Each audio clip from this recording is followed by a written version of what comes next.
जय महाकाल दोस्तों, कैसे हैं आप लोग। आशा करता हूं भले चंगे होंगे, मजे में होंगे। दोस्तों, प्रकृति ने हमारे आसपास काफी कुछ ऐसा बिखेर के रखा है कि जिसके बारे में हम नहीं जानते, लेकिन हमारे प्राचीन ग्रंथों में ऐसी काफी जड़ी बूटियों का उल्लेख किया गया है कि जो आदमी के जीवन को, मनुष्य के जीवन को सरल बनाने में काफी उपयोगी साबित होती हैं। कई एक ऐसी जड़ी बूटियां हैं कि जिनसे मनुष्य की काया बिल्कुल निरोगी हो सकती है। कई ऐसी चीजें हैं कि जिनको आप कहीं पर भी लगा देंगे तो वो वस्तु पारस बन जाएगी। अनेक ऐसी चीजें हैं कि जिसका यदि आप इस्तेमाल करते हैं तो आपका जीवन संपूर्ण बदल जाता है।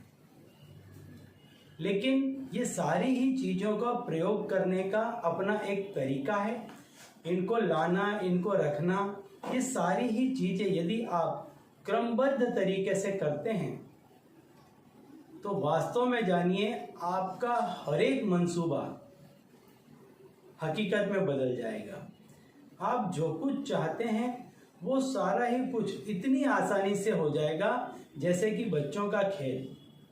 देखते ही देखते आपके सारे काम बनने लग जाएंगे। ऐसी ही एक जड़ी बूटी के बारे में आज मैं आपको बताने वाला हूं कि इस जड़ी बूटी का यदि आप प्रयोग करते हैं तो यदि आपके घर में क्लेश रहता है तो वो हमेशा हमेशा के लिए चला जाएगा। कभी भी फिर आपके घर में क्लेश नहीं होगा। और मैं बता दूं आपको इस जड़ी बूटी के बारे में कि यदि आपके घर में पैसों की किल्लत रहती है, धन की कमी रहती है, तो इसके प्रयोग के बाद से वो भी नहीं रहेगी। तीसरा, यदि कोई व्यक्ति आपको बहुत परेशान कर रहा है तो वह व्यक्ति भी आपको परेशान करना छोड़ देगा, बहुत दूर आपसे चला जाएगा। कहीं नौकरी, धंधा, कामकाज यदि आपको नहीं मिल रहा है तो वह भी मिल जाएगा।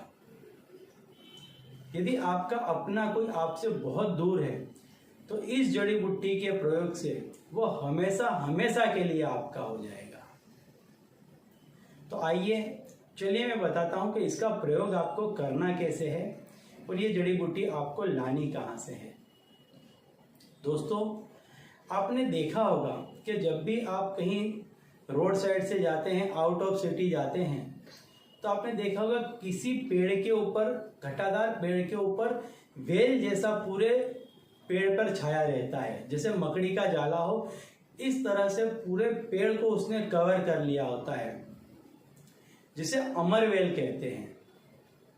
जी हाँ दोस्तों, अमरवेल ही वह जड़ी बूटी है कि जिससे इंसान बहुत कुछ अपनी मन की इच्छाएं पूरी कर सकता है। लेकिन यह जड़ी बूटी आपको लानी कहां से है? यह जड़ी बूटी आपको लानी है निर्जन स्थान से, जहां किसी व्यक्ति का आना जाना न हो। रोड साइड में लगे वृक्ष से लेनी नहीं है, ऐसी जगह से लेनी है कि जहां बहुत ही कम लोगों का आना जाना हो और आपको उसे लेते हुए कोई देखे नहीं। कोई भी व्यक्ति आपको उसे लेते हुए देखना नहीं चाहिए, वरना उसकी शक्तियां नष्ट हो जाती हैं। तो आपको करना क्या है कि जब भी आपको इसका प्रयोग करना हो उसके पहले आप जाएं, एक दिन पहले, और विधिवत उसे आमंत्रण देकर के आएं कि आपको किस कार्य के लिए उसकी आवश्यकता है। इसका आमंत्रण उसको देकर के आएं और प्रार्थना करें कि हे देवी, मैं इस तकलीफ से गुजर रहा हूं, आप मेरी इस तकलीफ को दूर करना। इस तरह से आप वहां निवेदन करें और बताएं कि कल आप आकर के वहां से लेकर के उन्हें जाने वाले हैं। दूसरे दिन आप वहां से थोड़ी सी जड़ी बूटी ले आए, घर पर थोड़ा सा तोड़ करके ले आए और उसे स्वच्छ करने के बाद में मान लीजिए कि आपके घर में यदि पैसों की किल्लत रहती है तो आपको उसको अमावस्या के दूसरे दिन से जहाँ कहीं भी आप पैसा रखते हैं वहाँ पर रख दीजिए। लगातार 30 दिनों तक उसको आपको वहीं पर रखना है। इसी तरीके से यदि आपके घर में पति पत्नी में कलेश रहता है तो आपको अपने बिस्तर के नीचे उसको रख लेना है। यदि आपके संपूर्ण घर में कलेश रहता है तो आपका जो मेन हॉल है वहां पर उसे रख दीजिए। यदि आपकी ऑफिस में तकलीफ चल रही है, कामकाज के स्थान पर तकलीफ है तो वहां रख दीजिए।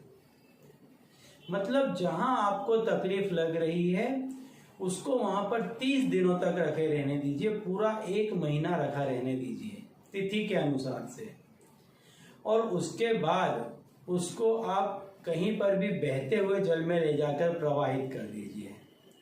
इसके बाद में जो कोई भी तकलीफ थी वो उसके साथ में चली गई, हमेशा हमेशा के लिए चली गई।